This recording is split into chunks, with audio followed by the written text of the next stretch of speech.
Hey everybody, long time no talk to. It's Chris Lackey here with an update on Transreality. I am a little behind schedule, like I said in the update, and it's going to be a bit. This is my first rodeo, so I'm not quite done with the coloring. It's taking a lot longer than I anticipated. You know, this is the first time I've done something of this caliber, and I'm learning a lot. And since I'm talking about coloring, I thought it would be a good time to show you what the process is and how it works. Here, take a look. Okay, here's page 42. The first thing I have to do is separate the black from the white. So I go ahead and, well, first I'm separating the word balloons from the illustrations because I want those to be separate.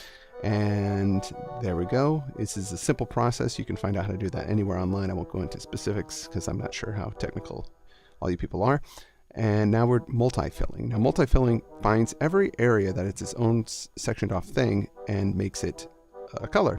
Now sometimes I don't section off the drawings properly, so I have to go in and refill and check, but this time I did a pretty good job of it. Now once I flatten everything, it's a matter of just going in and coloring. Now this video you're watching, I've sped up about 400%, so I don't move this fast, unfortunately. I wish I did. That would be awesome. So it's a matter of going in. I've got my color palette for James, and I just start selecting those colors and filling him in where he needs to be filled in, replacing all those wacky colors that multi-fill just gives you with the regular colors.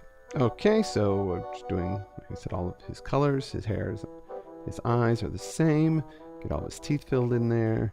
And now I've missed a spot on his eye when I did my, I didn't close up the black, so I have to go in and do that manually. Unfortunately, that's a process I have to do fairly often.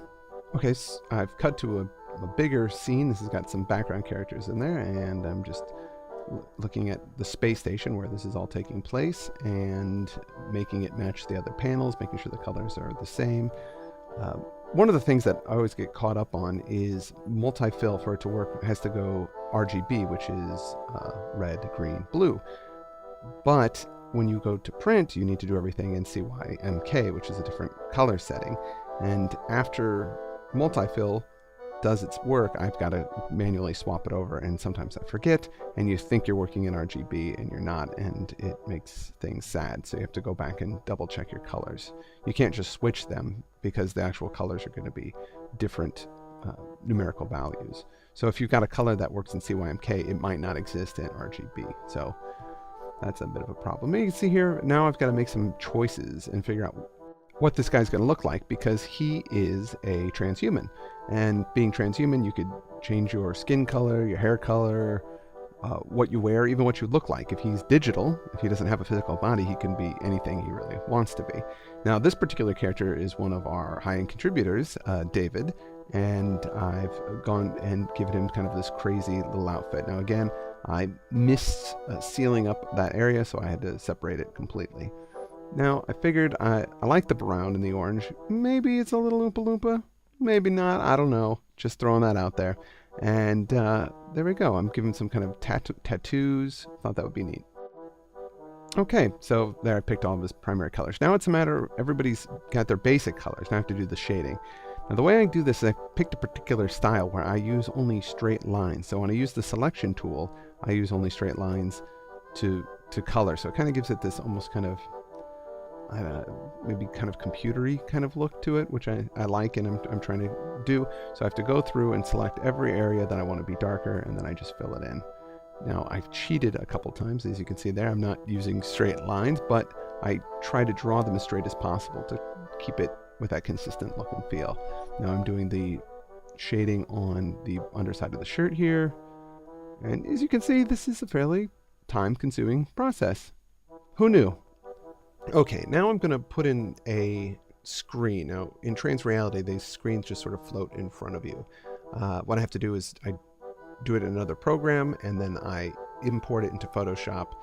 And as you can see, there's no text. So I've got to put in some text. So I'm going to put in terms of service, because that's what he's going to be looking at. Change my font, put it in there. Now, I need a lot of gobbledygook terms of service stock. So I just went online and found a general terms of service. And I'm doing a cut and paste job here. and editing out a few of the words. It's going to be really tiny, so I don't think most people will be able to read it, so I'm not too worried about what it actually says. It's just supposed to look like a huge bit of text. And here we go, boom. Add in "do you agree?" And now I've got it in there. I want to put it above the black because it's going to be transparent. So it's going to be above the inking. I'm going to fill it in to kind of give it some more weight. And then I need to adjust it, transform it so it has some perspective. I use the distort tool.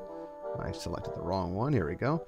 And then we'll just kind of give it so it feels like it's in perspective of the rest of the image. Now I have to manually go in and erase the terms of service. I put a little bit of a glow on here just to kind of give it that sort of high-tech sort of feel. So this is the erasing bit. You can see it's sort of time consuming. I've got to go through here and make sure that it is behind the black line because we want it to be behind the character. So yeah, this is one of the tough bits here in the job. All right, so it's all finished up, and you can see I've added some other ones. I'm going to put in a few more and just do a little bit of a glow. I'm adjusting the glow so it looks a little bit nicer, like it's lit up and illuminated. And there you go. That's it. And now you see the process. It's just repeated over and over. And that was a page from Transreality. I hope you enjoyed seeing how the coloring process works and getting a sense of how long it takes to do, because it takes some time to do. So hang tight, and also I hope you guys enjoyed your first 20 pages and thought that was pretty cool. There's going to be more where that came from, obviously. All right, thanks. We'll talk to you soon. Take care.